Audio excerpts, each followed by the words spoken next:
Fernando VII entonces te decía que por fin con su cuarta mujer tuvo una heredera y le pusieron Isabel, la que sería después Isabel II. Pero resulta, bueno, pues que Fernando VII al poco tiempo de tener la hija muere, menos mal que nos deja la heredera, y entonces Isabel II, con ese nombre, a los 3 añitos ya la hacen reina. Claro, lo que pasa es que es su madre María Cristina de Borbón la que tiene que estar reinando, pero bueno. El problema es que también María Cristina de Borbón, que era la cuarta esposa de Fernando VII, pues también era muy jovencita, y se había quedado viuda. Y entonces, pues bueno, le echó el ojo a una persona que funcionaba por la corte, un tal Fernando Muñoz, pero claro, entonces ella se encontró con un dilema, porque era ella muy católica y estaba muy encariñada con ese Fernando Muñoz y quería casarse por la iglesia, claro, hacer las cosas bien, pero no quería con su boda perjudicar los derechos sucesorios de su hija que había tenido con el rey, Isabel. Y dice, ¿cómo hago yo para que mi hija Isabel sea la siguiente reina y yo poder estar casada religiosamente con mi buen amigo Fernando Muñoz? ¿Y sabes lo que hizo? Se casó de trance, o sea, se casó en la sacristía, sin decírselo a nadie. Pero mira por dónde se casó, el cura los bendijo, pero los bendijo también, que con el tal Fernando Muñoz tuvo 8 hijos. Pero claro, y el problema es que había que hacer que no se enterara nadie, porque si no, los derechos sucesorios de su hija con el rey Isabel, pues podían verse perjudicados. Pues entonces ella simulaba que estaba muy gordita, y cuando daba luz, pues los niños los mandaban con una institutriz a Francia. Entonces tenía 8 hijos en Francia. Fíjate las cosas de la época, y nadie se enteró de que estaba casada por la iglesia y además había tenido 8 hijos. Ahora, claro, a Fernando Muñoz lo hizo marqués de Rianzares, claro, porque para ella codearse con una persona también de la nobleza. Bueno, entre tanto, en el plano político, pues lógicamente lo que hizo esta mujer fue nombrar un ministro. Pero fue un ministro andaluz, pero tuvo mala suerte porque nombró un mala sombra, que es Narváez. Narváez era un militar saborío, que el mote que tenía era el espadón de Loja, porque iba con la espada de Narváez. Pero bueno, no lo hizo mal del todo. Pero la suerte que tuvo Isabel II es que había un malagueño, abogado, que se vino a Madrid, primero a pedir árnica y el favor del rey para que no condenaran a muerte al general Torrijos, y anteriormente en Granada cuando era estudiante porque había defendido a la que acabaron matándole por los absolutistas, Mariana Pineda, José de Salamanca. José de Salamanca, abogado como decimos, resulta que se casó con una de las familias, de las niñas más nobles de la familia de Málaga, los Heredia, los Livermore. Entonces, pero se fue a Madrid y empezó a hacer negocio. El primer negocio que hizo fue el que consiguió del gobierno el monopolio, como se llamó, de la sal. El monopolio de la sal. Antiguamente no había neveras. Entonces, para que los alimentos duraran y se pudieran conservar, lo que hacía la gente es que le echaba sal. Entonces, por eso la sal era un producto que se vendía muchísimo y que era casi de primera necesidad, porque si no los alimentos se podrían al día siguiente y si no se podían comer. Entonces, él se quedó con la exclusiva de la sal. Y eso además, como era un gran negociante, pues eso le permitió, por un lado, montar delegaciones en toda España, puntos de venta y de contacto en toda España, y segundo, ganar muchísimo dinero. Después se metió a jugar a la bolsa. Bueno, llegó a ser el primer jugador científico de bolsa. Claro, en la bolsa se gana mucho o se pierde mucho. Él tuvo las dos partes, fortuna y mala fortuna.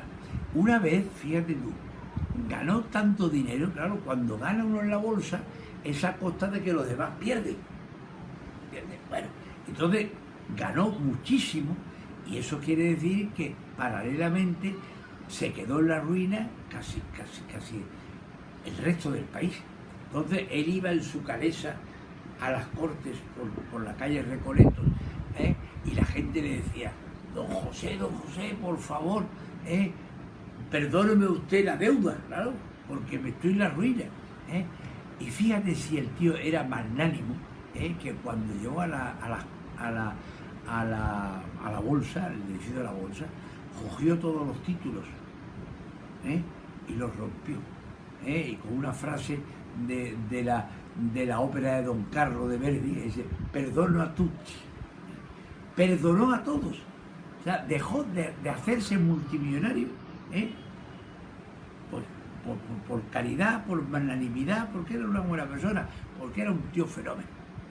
Pero claro, otra vez no lo hizo, no perdonó y se hizo multimillonario. Fíjate si tenía dinero, que bueno, palacios tenía ni se sabe, pero en un momento determinado la reina, que ya era Isabel II, como te hemos dicho, le dijo: Pepe, porque la reina era muy campechana, como se había educado sin padre y con la madre, con el marido de extranjero y todos los días con criados y tal y cual, pues la chica lo que pudo. Pepe, tengo un apuro tremendo, le dio la reina, tenemos una deuda con Inglaterra enorme de dinero. Tú que eres muy buen negociante, ¿por qué no te llegas, por favor, a ver si lo arreglas? Bueno, Marqués de Salamanca, José Salamanca, que después le hicieron marqués, se llevó a Londres, estuvo como 6 meses negociando, y cuando volvió, dijo la reina: ¿qué ha pasado? Dice, vamos a ver, hemos conseguido reducir la deuda a la mitad. Dice: bueno, pero con todo es mucho dinero, ¿y qué hemos hecho? Dice: no se preocupe, majestad, que lo he pagado yo. Fíjate si tenía dinero el Marqués de Salamanca, que de su peculio personal pagó la deuda que España tenía con Inglaterra. Ahora, la reina entonces, aparte de estar muy agradecida, le nombró ministro de Hacienda. Claro. Y Narváez, que era el valido y jefe de gobierno, estaba frito. Y además, como veía que en Salamanca ganaba mucho dinero, pues un día le dijo, tomando un café: Pepe, ¿puedo yo invertir contigo en bolsa a ver si sacamos algo? Y el otro, que era tío grande, no, sin ningún problema, pero con tan mala suerte que la vez que jugó Narváez fue de las veces que Salamanca perdió. Y desde entonces Narváez se la juró a Salamanca y no le perdonó nada. Bueno, ministro de Hacienda. Después, en paralelo, era en el mundo, era el furor del ferrocarril en Inglaterra, en Estados Unidos. Entonces, Marqués de Salamanca fue el impulsor del ferrocarril en España, y la primera red ferroviaria que montó fue la de Madrid a Aranjuez, que todavía se conserva y se hace un recorrido simbólico y conmemorativo todos los años, y le llaman el tren de la Fresa. Bueno, pues cuando fue a inaugurar ese recorrido, en Atocha, las bandas de música, los ministros, la reina, el recorrido era Aranjuez, porque en Aranjuez, como tú sabes por la clase anterior, en Aranjuez está el palacio donde veraneaban los reyes. Entonces, pues, ese tren permitía el traslado cómodo de la corte. Se monta en el tren, por supuesto tren de vapor,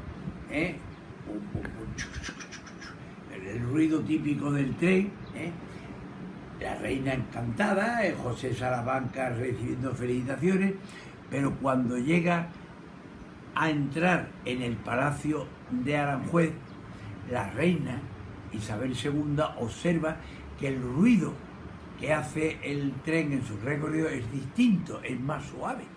Y le dice, Pepe, ¿cómo es que, a Salamanca, Pepe, cómo es que ahora suena distinto el recorrido del tren? Y José Salamanca dice, Majestad, desde que hemos entrado en terreno de palacio, las vías me las he permitido poner de plata para que su majestad circule mejor. Ese era el marqués de Salamanca. Tenía varios palacios, todos abiertos, la vajilla de plata donde se ponía, se grababa los nombres de los comensales a los banquetes. Curiosamente, en Madrid, el palacio, lo que hoy es el Banco Hipotecario, fue su palacio, el Palacio Central donde estuvo. La última aventura del Marqués de Salamanca, que en pleno época romántica, era un innovador, un inversor y un promotor sin igual, fue que ideó el ensanche de Madrid haciéndolo el doble de grande que era. Madrid terminaba en la Puerta de Alcalá. El Paseo de Recoletos estaba iniciándose y entonces el Marqués de Salamanca compró todos los terrenos que hay desde lo que hoy es la Castellana hasta la Plaza de Toros de las Ventas para ahí hacer un ensanche en Madrid en lo que hoy se llama el barrio de Salamanca.